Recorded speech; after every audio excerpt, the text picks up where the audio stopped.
Hello students, I'm Miss Mar. Today I'm going to read Butterflies on the First Day of School by Annie Silvestro. The first day of school is exciting, but it can be scary too. Meet Rosie, a brand new student who just happens to have butterflies in her stomach. So let's read about it. Butterflies on the First Day of School by Annie Silvestro.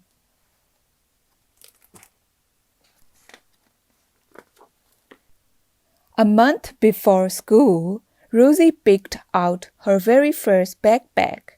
It was covered with flowers and she loved it with all her heart. She paraded around proudly.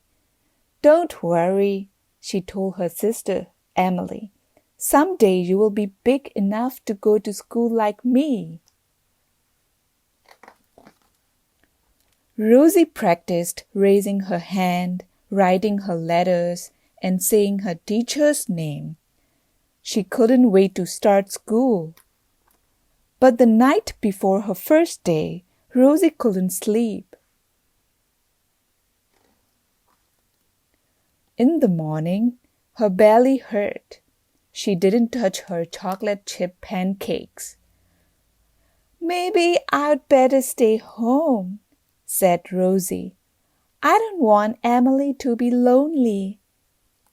"She'll be fine," said her mother, "and so will you." Rosie shuffled the pancakes around on her plate. "Come on, sweetie," said her dad. "Time to go." Rosie slowly pulled on her backpack. "I don't feel well," she said. "You just have butterflies in your belly," said her mother, hugging her tight. "Butterflies?" asked Rosie. That's when the bus pulled up. "I love you," said her mom. "Have fun," called her dad. Rosie stared nervously out the window. Soon a girl sat down next to her.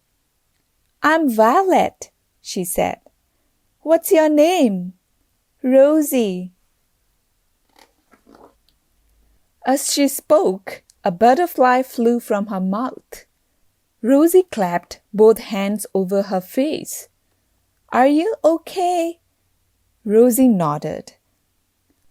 "I have Mrs. Mancini," said Violet. "Me too," said Rosie. The words tumbled out on two silver butterflies. Rosie watched them flutter down the aisle. Violet didn't seem to notice. "Welcome," said Mrs. Mancini as the girls entered the classroom. "Hang up your backpacks, then meet me on the rainbow rug." Everyone fidgeted in a circle. "Let's get to know each other," said Mrs. Mancini. "I'll go first. I have a golden retriever named Bernie. I love chocolate cake, and I'm terrified of spiders." Violet went next. "I'm allergic to dogs," she said, "and sometimes to my brother Alex." "This summer I rode a train for the first time," said Jay. "I want to be an astronaut when I grow up," said Allison. The butterflies built up as Rosie waited for her turn. Suddenly, all eyes were on her. Rosie took a deep breath. "I have a baby sister named Emily," she said. 3 butterflies flitted into the air. "I love to sing and play soccer. I wish I had a freezer in my room so I could eat ice cream whenever I want." The class laughed. Rosie's belly felt a little better. After that, Rosie sat at the art table. She painted a flower on a giant easel. She made one for Violet too. Then they helped Jay build a train out of blocks. From time to time, butterflies rumbled in Rosie's belly.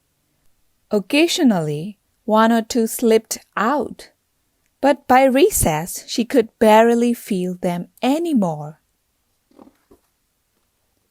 Rosie dashed onto the playground. "You're it," she called.